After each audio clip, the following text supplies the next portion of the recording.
Halo guys, kali ini kita bicara soal Danantara, khususnya soal penunjukan Thaksin Shinawatra, mantan Perdana Menteri Thailand yang kontroversial ini, sebagai anggota Dewan Penasihat Badan Pengelola Investasi Daya Anagata Nusantara atau BPI Danantara pada Maret 2025 ini.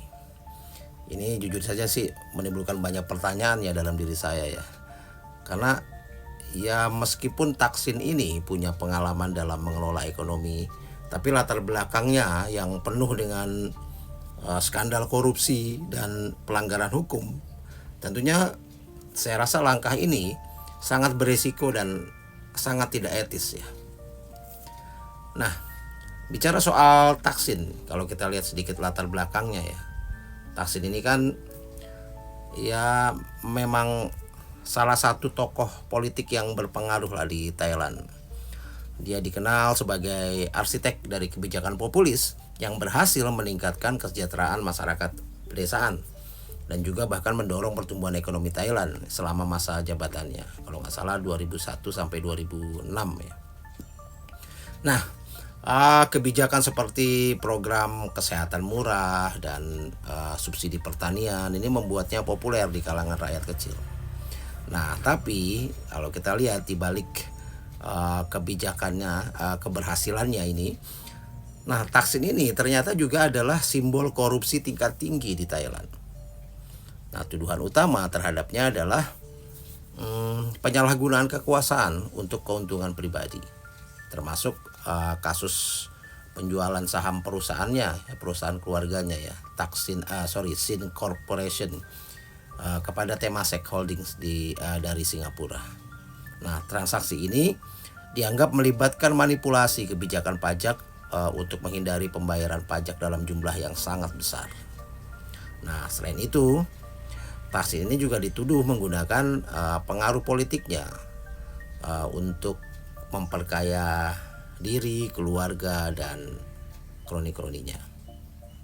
Jadi kalau kita lihat sejarahnya ya, bahkan pada tahun 2006 Thaksin ini digulingkan melalui kudeta militer yang didorong oleh protes besar-besaran terhadap pemerintahannya itu. Lalu setelah itu dia menjalani pengasingan diri di luar negeri untuk menghindari hukuman atas berbagai kasus korupsi yang dijatuhkan oleh pengadilan Thailand tentunya ya, dan ini bahkan sampai 15 tahun. Nah, meski sempat kembali ke Thailand pada tahun 2023 setelah mendapatkan pengampunan sebagian, tetap saja reputasinya tetap tercoreng oleh sejarah panjang pelanggaran hukum ini. Nah, kembali ke penunjukan Thaksin ini dalam sebagai Dewan Penasihat Danantara. Ya, saya rasa begini ya. Danantara ini kan sebuah badan investasi Indonesia yang bertujuan untuk mendorong pembangunan ekonomi melalui pengelolaan dana strategis. Nah, penunjukan Thaksin ini saya rasa wajar kalau mendapatkan banyak kritik dari berbagai macam pihak karena reputasi Thaksin yang sangat bermasalah. Meskipun dia memiliki pengalaman dalam mengelola ekonomi nasional seperti yang tadi saya katakan, banyak orang yang mempertanyakan apakah sosok dengan rekam jejak korupsi pantas dipercaya untuk memberikan nasihat strategis ya terkait investasi. Bingung juga sih saya kok kenapa bisa seperti ini ya. Karena reputasi buruk Thaksin ini akan berdampak juga pada reputasi buruk dalam tata kelola pemerintahan ya. Karena Thaksin ini kan memiliki sejarah panjang terkait penyalahgunaan kekuasaan dan konflik kepentingan. Dan ini menempatkan orang seperti ini dengan rekam jejak seperti ini dalam posisi yang sangat strategis begini, tentunya dapat merusak kredibilitas Danantara sebagai lembaga investasi yang bertujuan membangun transparansi dan kepercayaan publik. Belum lagi resikonya terhadap etika dan moral. Karena saya rasa penunjukan Thaksin ini bisa menjadi barometer bahwa Indonesia mungkin kurang selektif dalam memilih penasihat internasional. Hal ini dapat memberikan sinyal yang sangat buruk lah kepada dunia internasional bahwa Indonesia tidak terlalu peduli dengan latar belakang etika para pejabat atau penasihatnya.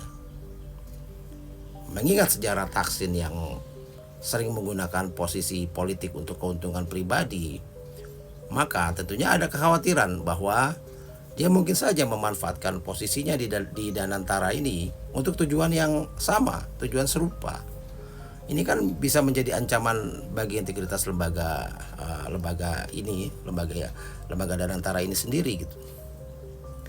Nah, saya rasa memang keputusan untuk melibatkan Thaksin ya sangat-sangat wajar untuk dipertanyakan, terutama soal standar etika dalam pengelolaan badan investasi strategis di Indonesia.